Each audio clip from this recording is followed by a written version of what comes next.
नारायण भगवान की जय। श्री सुखदेव भगवान की जय। जय जय श्री राधे श्याम।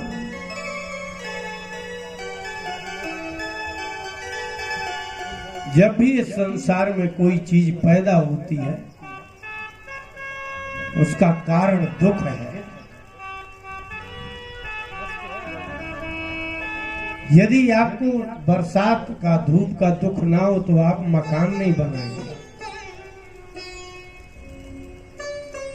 यदि आपको भूख का दुख ना हो तो आप खेती नहीं करेंगे। यदि आपको नग्न होने में कोई दुख ना हो तो आप कपड़े नहीं पहनेंगे। जैसे कि आपको धर्म करने में कोई दुख नहीं है, ना करने में कोई दुख नहीं है, इसलिए आप धर्मात्मा नहीं हो। आपके घर में जितनी चीजें होंगी वो सब दुख के कारण होंगी। जिसका दुख पड़ेगा, जिसके बिना वही घर में चीज आ जाएगी। गाड़ी के बिना बड़ी परेशानी थी, गाड़ी आ गई। फ्रिज के बिना बड़ी परेशानी थी, फ्रिज आ गई। दुख के बिना कोई वस्तु पैदा हो ही नहीं सकती। इसलिए भगवान का अवतार भी बिना दुख के होता ही नहीं। जब पूरी सृष्टि पर दुख पड़ता है तब भगवान से प्रार्थना की जाती है, तब हुआ। आपको धर्म नहीं करने, धर्म करने में दुख होता है। लेकिन अगर ऐसा दुख पड़ने लगे कि ऐसा लगे कि अब पूजा पाठ कराए बिना आप बचेंगे नहीं, तो आप करेंगे। इसलिए ब्राह्मण के पास जाएंगे, कुंडली दिखाएंगे। कभी कभी दुख के डर के पहले भी ऐसा धर्म हो जाता है, इसलिए लड़के लड़की की कुंडली मिलाई जाती है कि ये विधवा ना हो जाए, इनके गुण मिला लिए जाए। इसलिए आप जब भी कोई कुछ करेंगे दुख के डर से करते हुए आप, या तो वर्तमान में दुख हो या भविष्य में दुख न आए, इसलिए आप धर्मात्मा हो। ये बहुत अंतर है। लेकिन धर्मात्मा कहते ही उसे हैं जो सुख में धर्म करे और दुख मिलने के बाद भी धर्म करता रहे, उसको धर्मात्मा कहते हैं। इसलिए भागवत की भी उत्पत्ति दुख में ही हुई।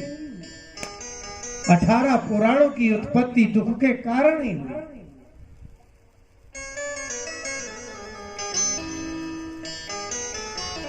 बिना दुख के तो आप कुछ करने को तैयार ही नहीं हो, क्योंकि जैसे ही आपको सुख मिलता है आप खाट में बैठे रहते हो। लेकिन अब हाथ पैर ढीले पड़ जाएं, टेढ़े हो जाएं, तो आप तुरंत शुरू कर दोगे व्यायाम। डॉक्टर ने कहा है कि 5 किलोमीटर चलना पड़ेगा। इसलिए घर से निकलने के लिए डायबिटीज होना बहुत जरूरी है। बिना रोग के तो आप शरीर को हिलाते तक नहीं हो। इसका मतलब है कि संसार की उत्पत्ति दुख से होती है, तो ज्ञान की भी उत्पत्ति दुख के कारण ही होती है। धर्म का आचरण भी दुख के कारण भी होता है। यहाँ तक कि भगवान का अवतार भी दुख के कारण ही होता है। आपका कारण ही दुख है। नैमिषारण्य में सारे ऋषि बैठे इकट्ठे। क्यों बैठ गए? आसीना दीर्घ सत्रेण, और 1-2 दिन के लिए नहीं बैठे। बोले अब आज के बाद हमें यहां से जाना ही नहीं है। इसी को दीर्घ सत्र कहते हैं। और वो भी क्यों बैठे? सिर्फ आपके लिए, क्योंकि आप लोगों के यहाँ से धर्म खत्म हो गया, सत्कर्म खत्म हो गया। ऋषियों के ये बुद्धि में आया कि जब मनुष्य सत्कर्म नहीं करता तो पशु हो जाएगा, लड़ेगा, भिड़ेगा, चोरी करेगा और मर जाएगा। सृष्टि अधर्म से जीवित नहीं रहती, सृष्टि चलती है सज्जनता से। सब चोर हो जाए तो आपके घर में क्या बचेगा? कितने दिन लोग जिएंगे? लोग लड़ेंगे, भिड़ेंगे, छीनेंगे, झपटेंगे, मर जाएंगे। इसलिए वो लोग बैठ गए।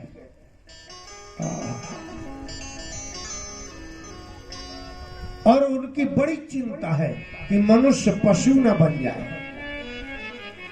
और अगर मनुष्य पशु बना तो फिर बात समाप्त हो जाएगी, सब मर जाएंगे। आप तभी तक जिंदा हो जब तक आपके गांव में सज्जन है। जिस दिन सब दुष्ट हो जाओगे उस दिन आपस में लड़के मर जाओगे, बच नहीं सकते। क्योंकि इस गांव में वही मरे जो आपस में लड़ गए। इस गांव में जिंदा वही है जो लड़े नहीं।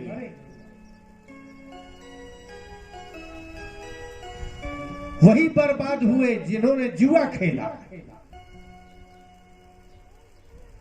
वे श्याम के यहां गए, शराब पी। बर्बाद हमेशा उल्टे रास्ते में होते हैं। धर्म में, सज्जनता में कभी कोई बर्बाद होता ही नहीं। इसलिए मनुष्य के जीवन के लिए धर्म चाहिए। धर्म है तो सज्जनता है, धर्म नहीं है तो मरने के अतिरिक्त आपके पास कोई रास्ता भी नहीं है। चोरों के कहीं गांव नहीं बसते, गांव में चोर बसते हैं। चोरों के कहीं गांव होते हैं। एक चोर दूसरे के चोर के यहाँ चोरी करेगा, कल ही लड़ाई हो जाएगी। इसलिए चोरों के गांव नहीं होते, गांव में चोर होते हैं। तो भी दो चार होते हैं। सारा गांव चोर हो ऐसा कभी ना हुआ है, ना हो सकता, क्योंकि चोरों का गांव बसता ही नहीं है।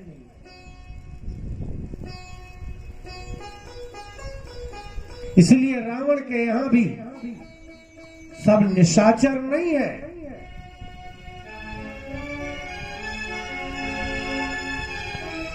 सब स्त्रियां राक्षसी नहीं है।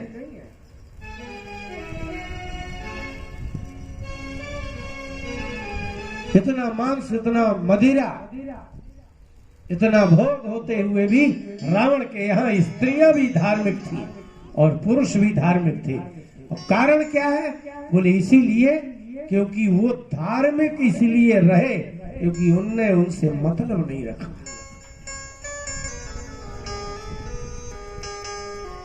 हमने अध्यात्म रामायण पढ़ाई, वाल्मीकि रामायण पढ़ाई, रामचरितमानस पढ़ाया, महाभारत का रामायण, महाभारत में भी रामायण लिखी है।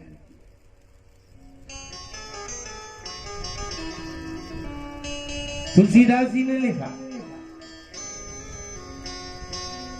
त्रिजटा नाम राक्षसी एका,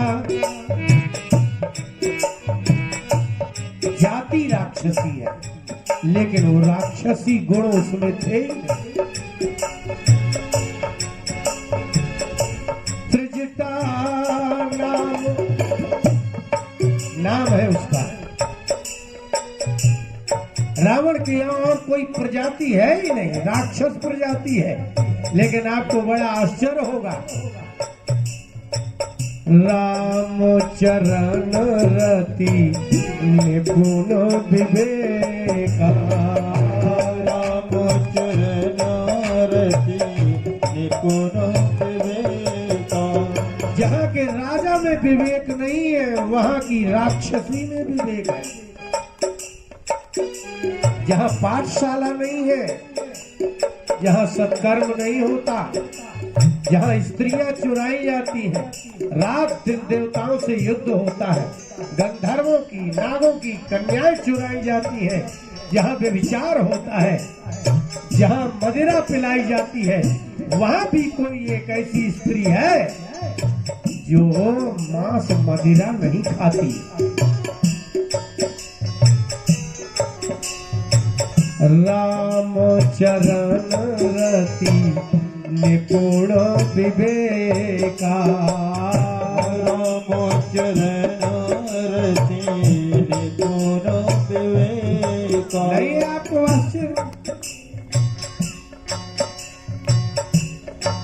आश्चर्य की घटना नहीं है, लेकिन रावण के यहाँ एक बहुत अच्छा नियम है। रावण के यहाँ जबरदस्ती मदिरा नहीं पिलाई जाती। आपको नहीं पीना तो मत पियो, आपको मांस नहीं खाना है तो मत खाओ। और इससे भी बड़ी बात तो ये है कि तुलसीदास जी ने आश्चर्यकारी बात लिखी कि रावण जिसकी पत्नी चुरा के लाया है उसकी भक्ता है। राम चरण रति शत्रु की भक्ता है। लेकिन ये बात कब पता चली? जब सीता जी उठा लाया वो तब। अभी तक तो रावण को पता ही नहीं था कि त्रिजटा किसकी भक्त है।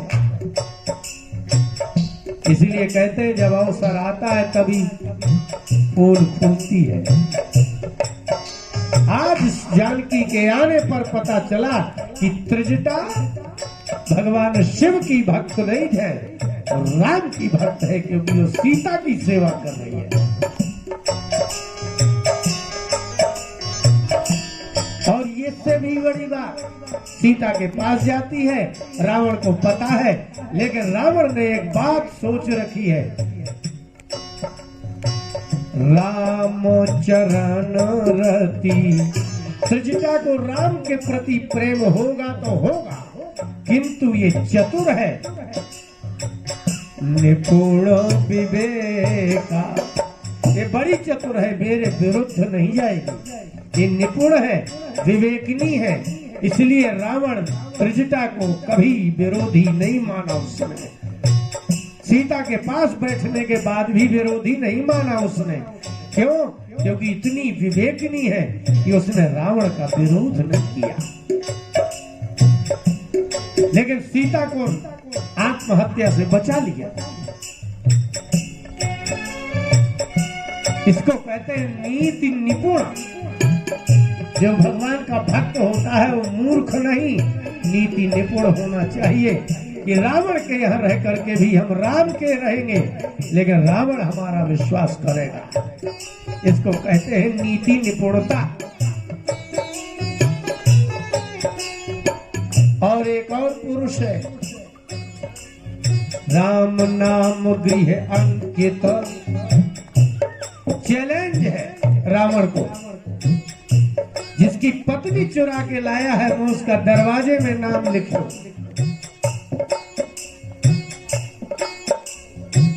आपने रामायण पढ़ी है, समझी नहीं है। मैं आपको ये दो इसलिए बता रहा हूं कि आपको भागवत समझ में आ जाएगी, और यदि ये बात समझ में नहीं आई तो आपको भागवत समझ में नहीं आएगी। इसलिए त्रिजटा तो मन ही मन राम चरण रति है, लेकिन विभीषण तो चैलेंज है, उसके घर में लिखा है राम राम। वो भी रावण के यहाँ राम नाम गृह अंकित, शोभा वरनी न जाए। कितना निर्भीक पुरुष अपने भाई के विरोधी का नाम मकान के बाहर लिख रखा है। क्या ये बात रावण को पता नहीं होगी? उसको तो पहले विरोध करना चाहिए था। लेकिन रावण बहुत उदार राक्षस है। उसने कहा कि चाहे पूरे घर में राम राम लिख ले, लेकिन तेरे मुंह से राम राम नहीं सुनूंगा कभी। घर के भीतर राम राम बोल, घर के बाहर राम राम लिख, लेकिन जिस दिन मुझसे बोलेगा राम राम उस दिन बताऊंगा, नहीं तो हमें तुमसे क्या लेना देना। ये राक्षस की उदारता देखो। नव तुलसी का वृंदता देख हर्ष कपीराय। हनुमान जी बड़े खुश, लेकिन आश्चर्य है, अब मुझे किसको श्रेष्ठ मानना चाहिए, रावण को कि विभीषण को? जिसके राज्य में रह करके विभीषण स्वतंत्रता से राम नाम लिख सकता हो, वो रावण श्रेष्ठ है कि जिसने राम नाम लिखा है वो निर्भीक श्रेष्ठ है। अच्छा कौन है? लंका निशिचर निकर निवासा। निकर माने होता समूह, मैं जब से लंका में घुसा तब से राक्षस ही मिले। ये भी राक्षस ही होगा और क्या।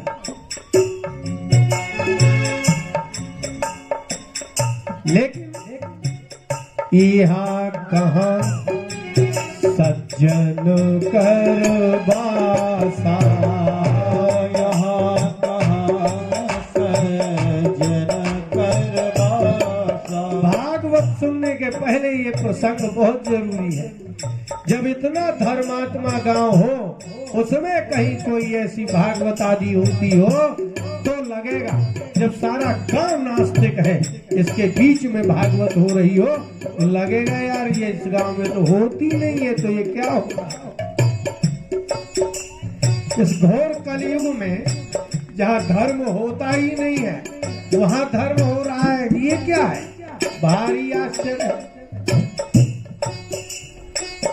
यहाँ कहाँ सज्जन कर वासा, यहाँ कहाँ सज्जन कर बासा। जो राम नाम लिखेगा वो सज्जन होगा।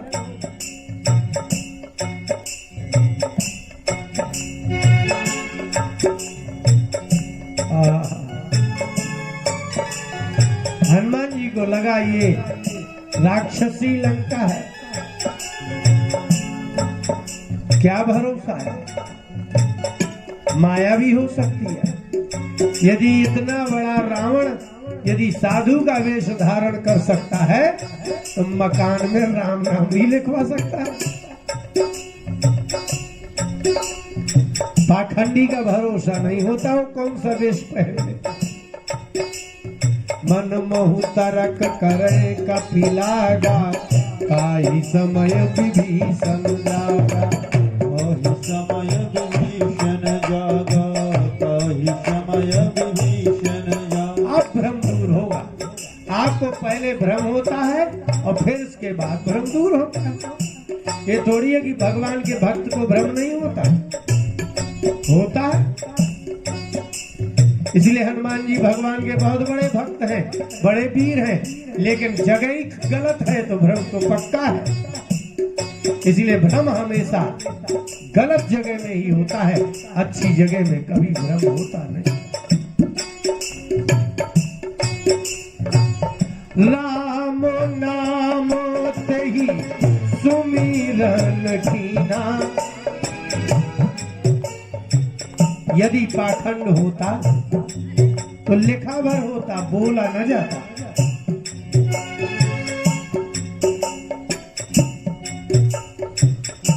लेकिन ये उठा और राम राम बोला। हरसि हृदय कपि सज्जन चीन्हा, हर्ष हृदय कपि सज्जन चीन्हा। इसलिए हमने आपको ये सुनाया कि जिसके मुंह से राम नाम निकलता हो, सामने नहीं अकेले में, वही सज्जन है। ऐसे चार आदमी में बैठ करके राम राम, वो कोई सज्जन नहीं है।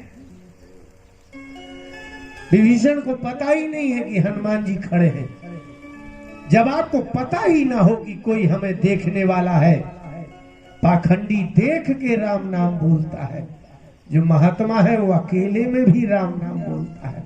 इसलिए हनुमान जी को लगा कि ये सज्जन है। इसका तात्पर्य ही इतना ही है। भागवत हो या रामायण हो, सज्जन तो सज्जन है, वो अकेले में भी सज्जन होगा। यही सज्जनता नष्ट हो जाने का जो चिंता है वो ऋषियों की है। आप सज्जन नहीं निकले। कलयुग में आदमी सज्जन होता ही नहीं, इसलिए चिंता है। बीज खत्म हो गया, बीज ही समाप्त हो गया। सज्जनता का बीज समाप्त हो गया। आपने लड़का पढ़ाया लिखाया, पढ़ा लिखा करके सरकारी नौकरी पाई, जाते ही बेईमान हो गया। और जब वो आपके घर में रुपया लाया तो आपने उससे कुछ कहा ही नहीं। इसका मतलब है कि सज्जनता आपको है नहीं। नौकरी के पहले वो सज्जन था, नौकरी के बाद इतना बेईमान नीच कैसे हो गया? इसका मतलब है कि कलयुग में मनुष्य सज्जन है, पाखंडी है। पढ़ाया लिखाया, पढ़ लिख करके इतना बड़ा ऑफिसर बन गया, बुरा ही करने लगा। आपका मकान हो गया, गाड़ी हो गई, बाप ने कुछ बोला ही नहीं, अच्छा लगने लगा। इसका मतलब बाप भी सज्जन नहीं निकला, अच्छा नहीं है। उसको कहना था कि बेटा मैंने रुपया बड़े परिश्रम से इसलिए किया था कि तुम अच्छे आदमी हो जाओगे, लेकिन तुम तो बेईमान आदमी निकले। तुमने जनता को इतना दुख दिया। इसका मतलब बाप भी बेईमान नहीं है, इसका मतलब है कि सज्जनता का बीज ही नहीं है। इसलिए ऋषियों को चिंता है कि कलयुग में आदमी पढ़ने लिखने के बाद भी नीचता ही करेगा। इसका मतलब सज्जनता का बीज खत्म हो गया।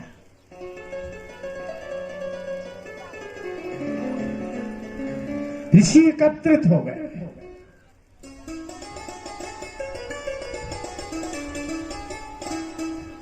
ऋषियों ने सूत जी को बुलाया और ऊपर बैठाया, और ऊपर बैठाल करके कहा कि ये घोरे कलऊ प्रायो जीवश्च सुरतांगता। असुरता, असुरता प्राय माने जानते हैं, 90% को प्राय कहते हैं।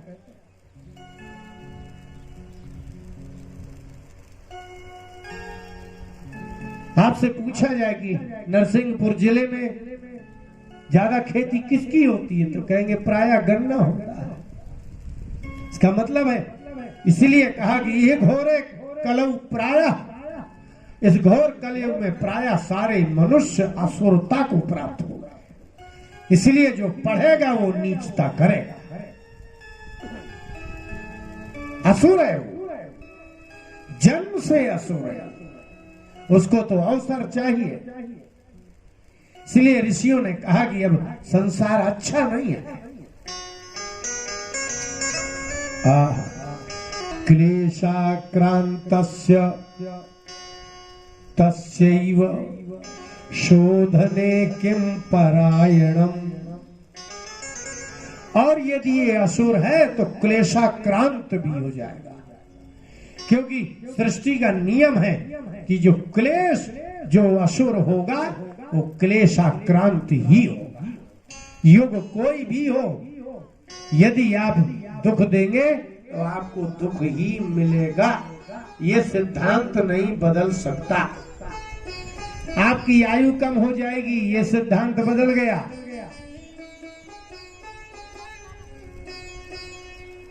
आप जवानी में मर जाएंगे तो आयु का सिद्धांत सतयुग त्रेता द्वापर का बदल गया, आप कभी भी मर जाएंगे। स्त्रियां पतिव्रता होनी चाहिए, ये सिद्धांत बदल गया।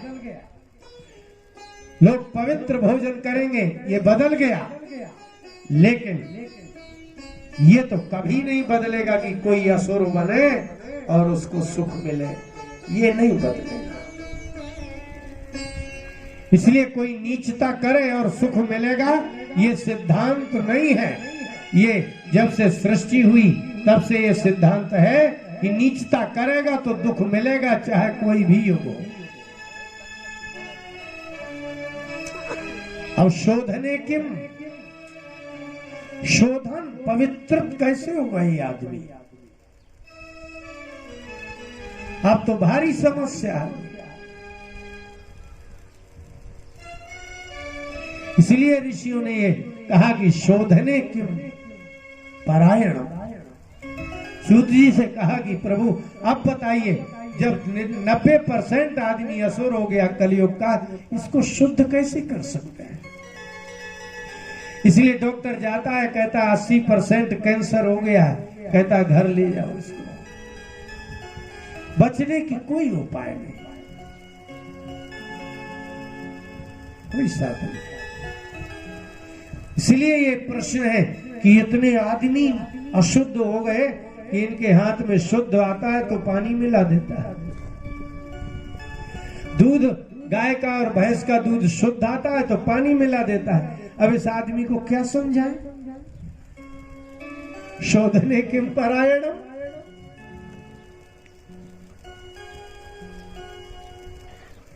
ब्राह्मणों को 1000 बार कहते हैं कि भाई तुम्हारा जब धंधा ही है पूजा कराने का, तुम्हारी रोजी रोटी ही पूजा से चल रही है, तो तुम मंत्र क्यों नहीं शुद्ध तैयार कर लेते? लेकिन वो नहीं करते। इसका मतलब है कि ऋषियों को चिंता है कि अब तो कोई उपाय ही नहीं है। यदि आपकी रोजी रोटी ही भागवत से चल रही है तो भागवत ही अच्छे से क्यों नहीं पढ़ लेते? एक व्यापारी जिस व्यापार से उसका घर चलता है उस व्यापार को बहुत अच्छे से करता है। तो यदि तुम्हारी रोजी रोटी मंत्र बोलने से चल रही है तो तुम अच्छे से शुद्ध क्यों नहीं पढ़ लेते? अशुद्ध क्यों बोल रहे हो? लेकिन ये भी असुर हो गए और यजमान भी असुर हो गया, क्योंकि यजमान को कहा जाए कि अच्छा विद्वान बुलाओ तो कहते हैं वो दक्षिणा ज्यादा लगेगी, इसलिए खराब ब्राह्मण बुला लो। अब यजमान का शोधन कौन करे कि भैया अच्छा माल लाओगे तो अच्छा होगा। विद्वान को बुलाओ ताकि तुम्हारा किया कराया ठीक ठाक चले। इसलिए यहां सत्कर्म कराने वाला भी उतना ही अशुद्ध है जितना सत्कर्म करने वाला है। क्या शोधन है? इसलिए ऋषियों ने कहा कि क्या समझाएंगे आप? क्या होगा? कृष्ण प्राप्ति करम शश्वत साधनम तदवदाधुना। धर्म चला गया, पवित्रता चली गई,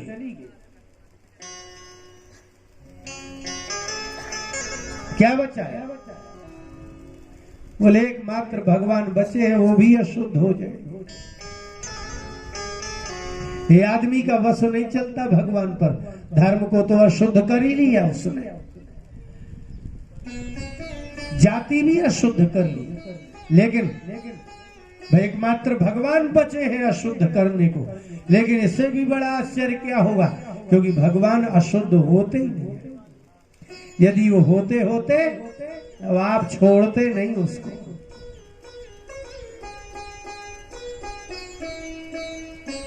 इसलिए मनुष्य के हाथ से दूर है। इसलिए कृष्ण प्राप्ति करम, कृष्ण क्या ही प्राप्ति हो जाए ऐसा कोई साधन बता दीजिए। ये है भागवत। अब आपको सुनना है तो सुनो, नहीं सुनना है तो नहीं सुनो। भागवत का प्रश्न ही इतना है कि यहाँ आदमी ही अशुद्ध हो गया है। क्यों? बोले उसकी बुद्धि अशुद्ध हो गई, मन अशुद्ध हो गया।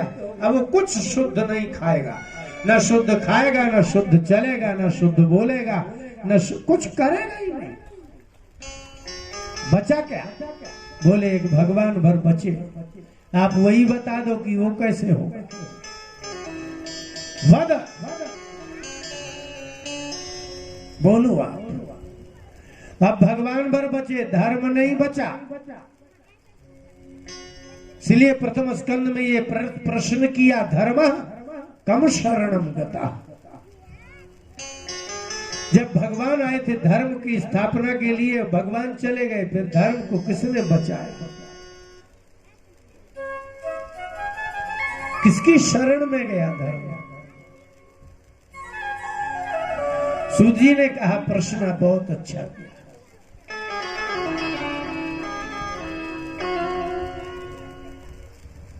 और 18 पुराण लिखे व्यास जी, उसमें एक ही पुराण ऐसा है जिसमें कथा नहीं है।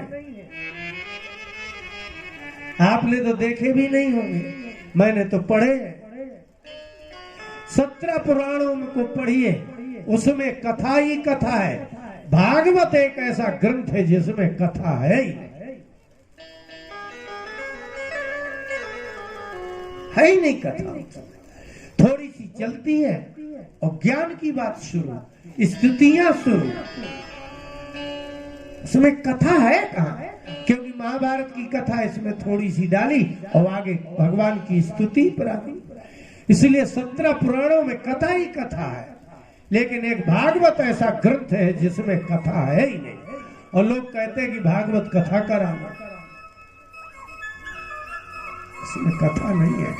कथा तो महाभारत में है पूरी कथा, और उसको पढ़ो, इसमें तो थोड़ी सी बताई और भगवान का चरित्र समाप्त और भगवान का ज्ञान प्रारंभ। इसलिए कृष्ण प्राप्ति कर है भागवत, क्योंकि इसमें भगवान की कथा नहीं है, इसमें भगवान का ज्ञान है।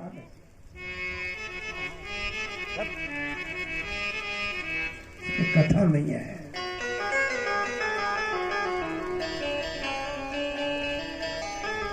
हम पढ़ाते हैं भागवत, हम देख रहे हैं उसमें कथा ही नहीं। रामचरितमानस में राम की कथा ही नहीं है। थोड़ी सी चलती है, तुरंत ज्ञान की बात शुरू हो जाती है, और आदमी क्या करते हैं, जहां से ज्ञान की बात शुरू उसको पढ़ते नहीं है। बस राम जी चले गए वनवास, कैकेयी ने ये कहा, ये कथा नहीं है, ये तो थोड़ा सा चला और आगे का ज्ञान है। तो चौपाइयां ज्ञान से भरी है, उनको देखना ही नहीं है। वो लालच है कथा का, लालच। लालच माने आप गाय को भूसा डालते हो कि नहीं, तो उसमें थोड़ा सा जो आटा डालते हो, आटा ही आटा रहता है कि भूसा रहता है? रहता है भूसा, आटा तो लालच है। ऐसे भगवान की कथा लालच है और ज्ञान उसमें भरा पड़ा है। इसलिए जो खाने चीजें है, खाने की खाद्य है, वो तो है ज्ञान। कथा है कहां? न राम की कथा रामायण में और न भागवत में कृष्ण की कथा।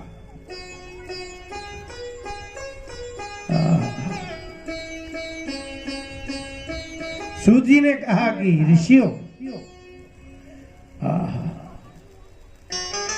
सारे ऋषि एकत्रित हुए, ब्रह्मा जी भी आए। ब्रह्मा जी ने कहा कि वैसे तो ग्रंथ बहुत है, बहुत ग्रंथ है, इन ग्रंथों में से छांटो की सबसे अच्छा कौन है? क्योंकि आदमी तो हनुमान चालीसा तक नहीं पढ़ता, 40 चौपाई, तो इतने बड़े कौन पढ़ेगा? बोले ऐसा छांटो ये 18 पुराण, 4 वेद, 6 शास्त्र, ये सब में से कोई ऐसी पुस्तक हो जो पढ़ ली जाए, समझ में आ जाए। कुंजी, गैस पेपर, पूरी किताब पढ़ना ना पड़े और गैस पेपर मिल जाए, इसलिए भागवत गैस पेपर है।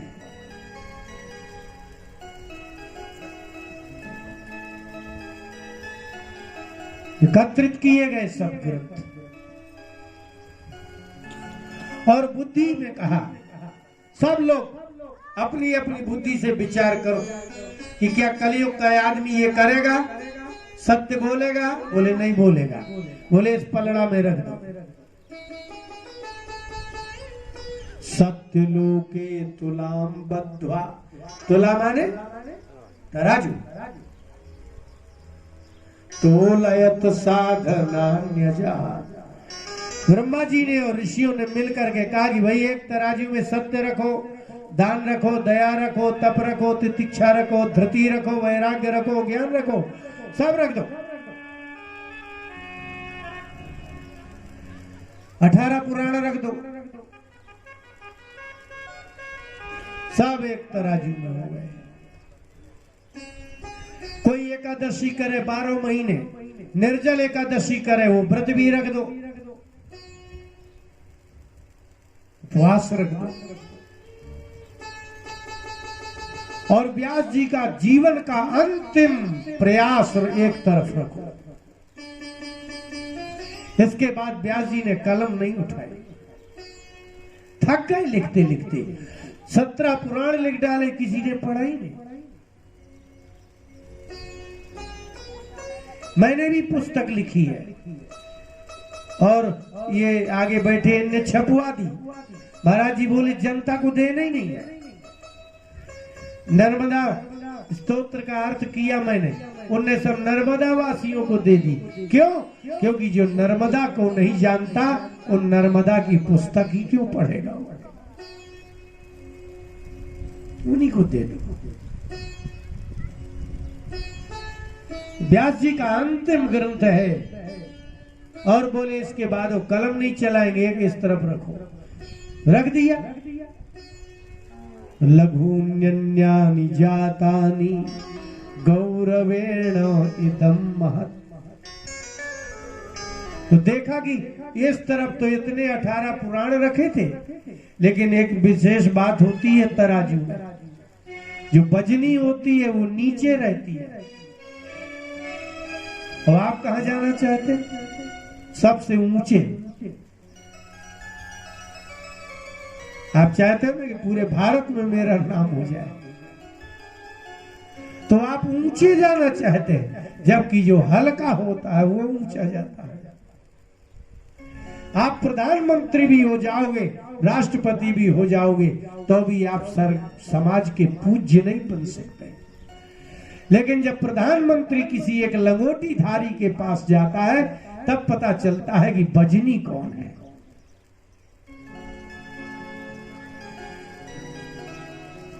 विद्यासागर जी के पास गया, नरेंद्र मोदी नीचे बैठा, विद्यासागर जी ऊपर बैठे। मैंने एक दिन फोटो देखा, मेरा मन भर गया कि भगवान का आदमी ही बजनी है, संसार कोई बजनी नहीं हो सकता, कोई नहीं सकता। नीचे बैठा है। भजन किस में है? जो भगवान का है। वो तो आप इसलिए जिसमें भजन कम होगा वो ऊपर जाएगा, राष्ट्रपति बन जाएगा, लेकिन जो नीच भजनी है वो नीचे है। लघुन्यन्यानि जातानि, वो सब नीचे नहीं। एक पुस्तक सिर्फ नीचे थी, बाकी सब पुस्तक ऊपर हो गई। क्यों? बोले गौरवेण। गौरव माने होता है भजन। मेनिरे भगवद रूपम। सारे ऋषि बोले ये तो उठा ही नहीं, पलड़ा में एक पुस्तक और इतनी सारी पुस्तकें एक तरफ, सारे व्रत, सारे उपवास, ये उठा नहीं। क्यों? बोले इसलिए ये भागवत पुस्तक नहीं है, क्योंकि ये भगवान है, इसके बराबर कौन हो सकता है। एक तरफ भगवान और एक तरफ त्रिलोक। अगर तराजू में तौला जाए तो भजन किस में ज्यादा होगा?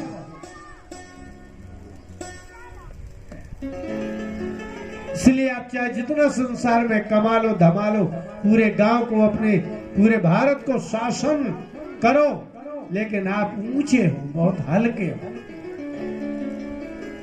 क्योंकि वो लोग जबरदस्ती पुलिस के बल पर, पद के बल पर आप नीचे किए हो ना, लेकिन भगवान के व्यक्ति नीचे बैठते हैं, वो किसी के दबाव में नहीं,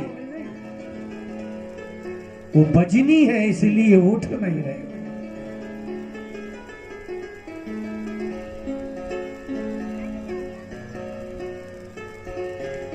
एक बार कन्फ्यूशियस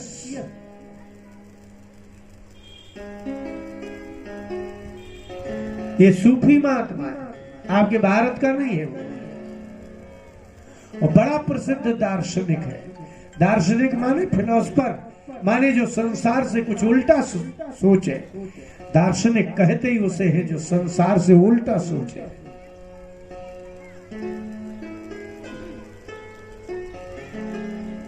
कोई बहुत बड़ा पदस्थ राजा आया, सब उठ गए, कन्फ्यूशियस नहीं उठा, महात्मा नहीं खड़ा हुआ। तो वहां के राजा को लगा कि ये कौन है जो मेरे लिए उठा गए।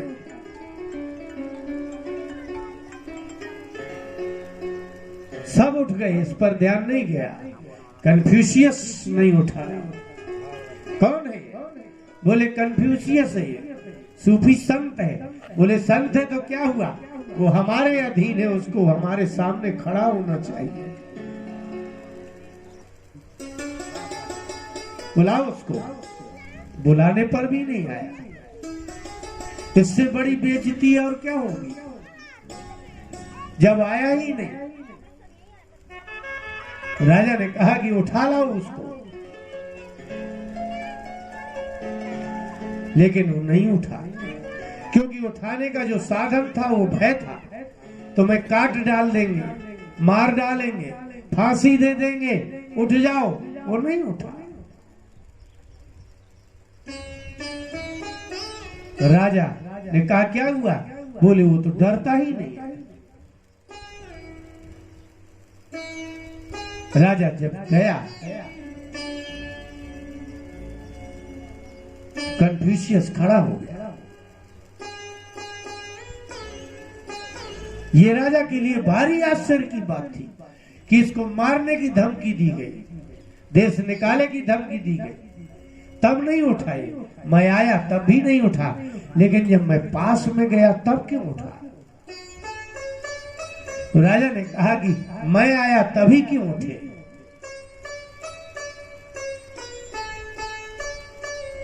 पहले ही उठ जाते तो इतनी बात ही ना बढ़ती। कन्फ्यूशियस ने कहा मैं तुम्हारे लिए नहीं उठा, मैं यहां से जाने के लिए उठ खड़ा हुआ।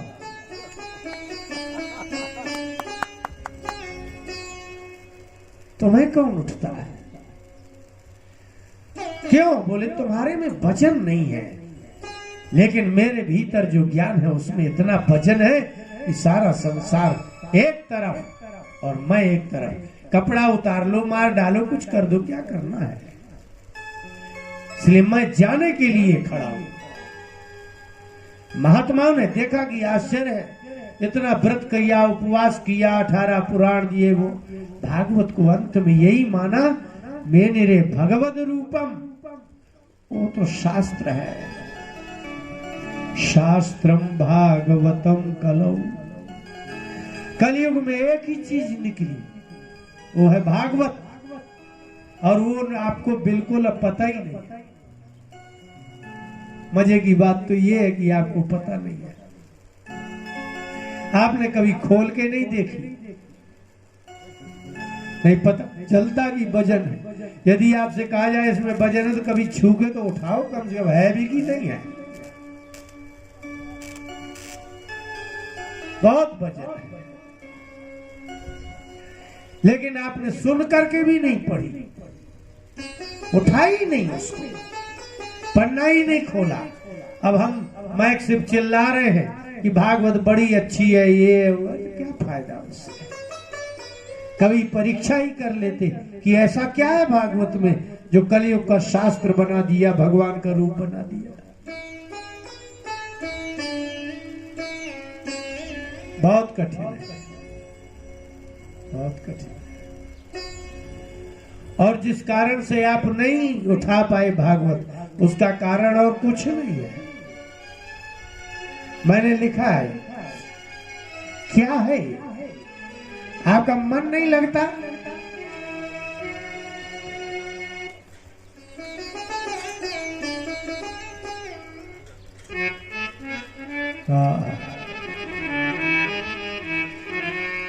प्रभु जी तोरी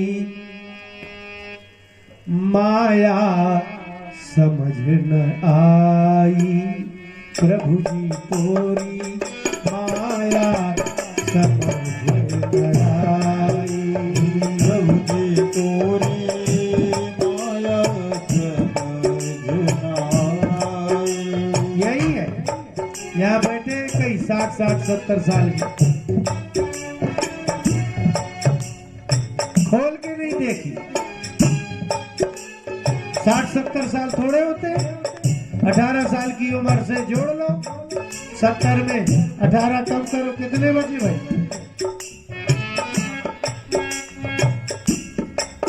52 साल। 52 साल आप क्या करते रहे? थोड़ी लोग अब 52 में 365 का गुणा कर दो। अब अभी भी संतोष न हो तो 24 का गुणा कर दो। 12 घंटे दिन के और 12 घंटे रात के, आपको पता चलेगा कि मैंने कुछ नहीं किया।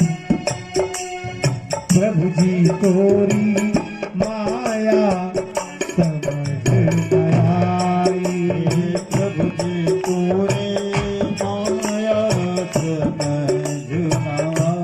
आई। इसका काम क्या है माया का?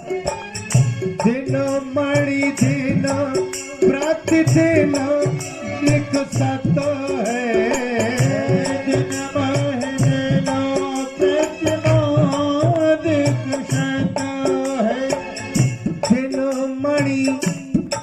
दिन मणि माने सूरज, दिन प्रतिदिन निकसत है। दिन मणि दिन प्रतिदिन निकसत है, दिन मणि दिन प्रतिदिन निकसत है। तो पे अंधियारी छाई, तब अंधियारी छाई। रोज दिन निकलता है, रोज प्रकाश होता है, फिर भी नहीं दिखता। दाढ़ी काली नहीं थी, निकली नहीं थी, निकली तो काली निकली। और जिस दिन से दाढ़ी काली निकली उसी दिन से दिल भी काला हो गया। दिन दहाड़े अंधेरा छा गया। ऐसी गाड़ी चला रहा है कि ट्रक से लड़ा रहा है, ट्रक नहीं दिख रहा। दूसरे की कन्या आ रही है, दूसरे की पत्नी आ रही है। ऐसा चल रहा है कि जितनी औरतें मिलेंगी सब इसी के लिए है। कामदेव जा रहा है, या तो भगवान निकलते थे तो पूरी दुनिया मोहित होती थी। अब ये निकले हैं तो गांव की शहर की सब औरतें इन्हीं के पीछे चल देंगी। नहीं संतोष होगा तो जाएगा तो पीले पीले बाल करवाया आएगा, शायद अब पीछे आ जाए। मुर्गा बन जाएगा तो भी नहीं। दिन मणि दिन प्रतिदिन निकसत है, तोहू पे अंधियारी छाई।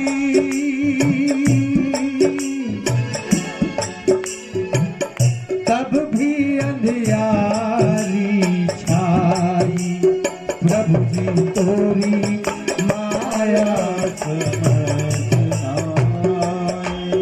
प्रभु जी तोरी माया समझ आई। क्या गजब माया।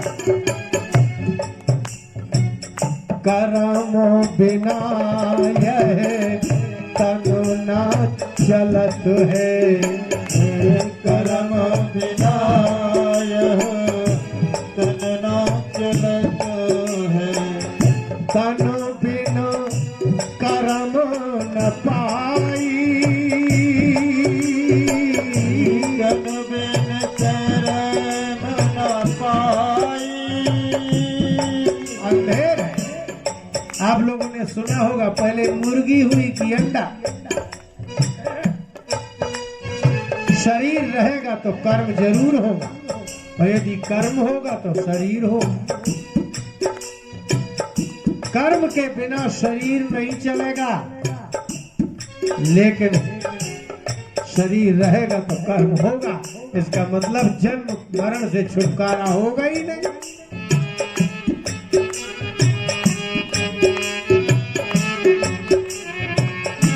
कर्म बिना यह तन न चलत है, तन बिन कर्म न पाई। प्रभु जी तोरी माया समझ आई। प्रभु जी तोरी माया समझ आई। करम करम तन दोनों, तन और कर्म कर्म तन दोनों। आप अभी तन है ना आपके पास, तो क्यों मिला तन ये? क्योंकि पूर्व जन्म में कर्म किया तो तन मिला। अब इस तन में कर्म करोगे तो फिर तन मिल जाएगा, फिर तन मिलेगा तो फिर कर्म करेंगे, फिर कर्म करेंगे तो फिर तन मिल जाएगा। तन और कर्म कर्म तन दोनों, छूटत नहीं छुटाई। छूटत नहीं छुटाई। प्रभु जी तोरी माया समझ गया, प्रभु जी तोरी माया प्रभु जी तोरी माया भक्त भयो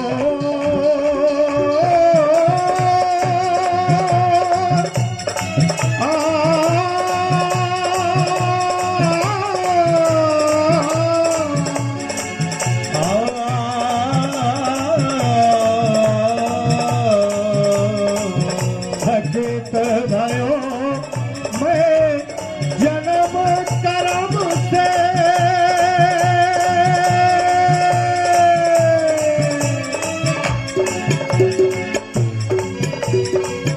कैसे चक्र थम जाई,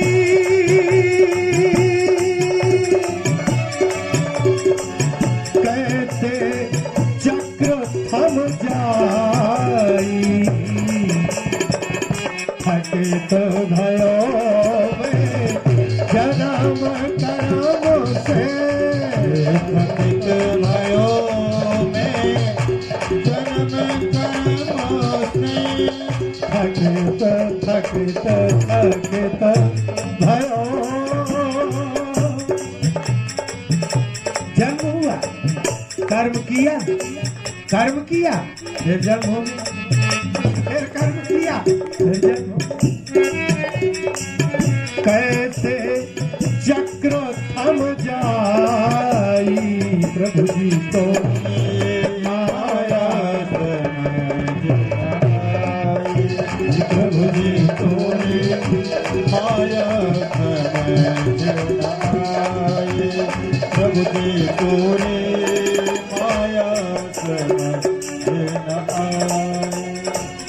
अब ब्रजपाल नहीं कछु जाने, अब ब्रजपाल नहीं कछु जाने।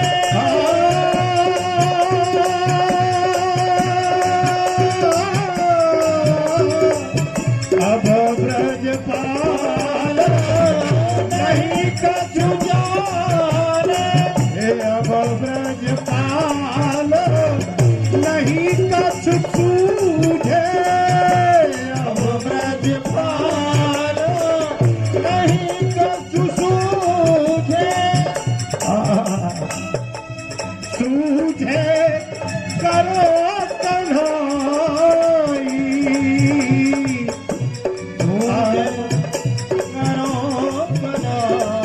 हे भगवान।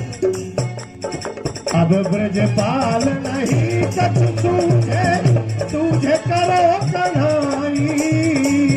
अब ब्रजपाल नहीं कछु सूझे, सूझे करो कन्हाई।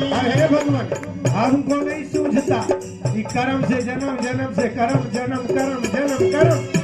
अब आपको जो सूझे तो करो, अब चाहे जन्म दो चाहे कर्म करो।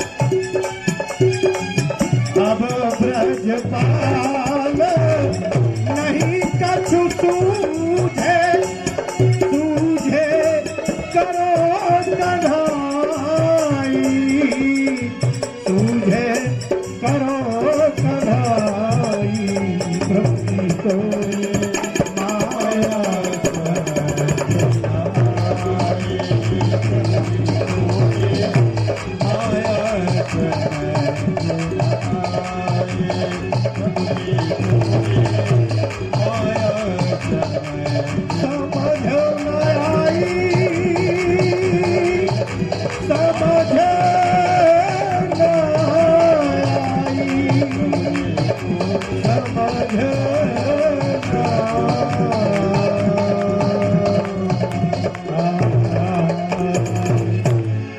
बोले भक्त वत्सल भगवान की जय। ये कर